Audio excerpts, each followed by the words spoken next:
ঘটনা হচ্ছে কি ভাই, মানুষক যতই কোন আর যতই বোঝেন, মানুষ আসলে শুধরে বেলায় আমাদের বাংলাদেশের দুর্নীতি লাগে থাকবে, দুর্নীতি আছে। দেখেন, কোনো এক ভাই অন্য ছাদ থেকে ভিডিও করছে, একজন ব্যক্তি তার ছাদে গ্যাসের সিলিন্ডার মজুত করছে, যে গ্যাসের সিলিন্ডার এখন সিন্ডিকেট চলিচ্ছে। 1200 টাকার গ্যাস, 600-700 টাকার গ্যাস মনে করেন যে 2200 টাকা, 1700 টাকা, 1800 টাকা। অথচ তারা গ্যাসের সিলিন্ডার অন্য ছাদে, তার বাড়ির বিল্ডিংয়ের ছাদে মজুত করছে। এই হচ্ছে সোনার বাংলাদেশ, আর হচ্ছে সিন্ডিকেটের জাত।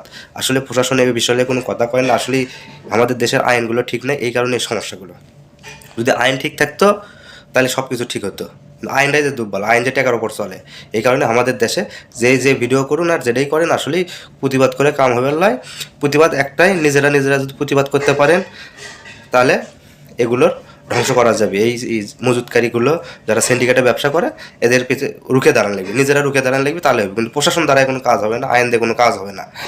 আইন এখন টাকার ওপর চলে, টাকা দিয়ে আইন কিনে নেয়। এই কারণে আইন কিচ্ছু বলে না। আইন হচ্ছে দুববালা, বলে না আইনে হাত বাঁধা। আইন হচ্ছে দুববালা, মানে আইনের হাতই বাঁধা। বোঝা গেছে? আইন নিজের আইন দিয়ে হাত বাঁধে রাখছে। এই কারণে কোনো বিচার হয় না, কোনো কিছু হয় না ভাই। তো অবশ্যই ভিডিও ভালো লাগলে শেয়ার করে দেবেন।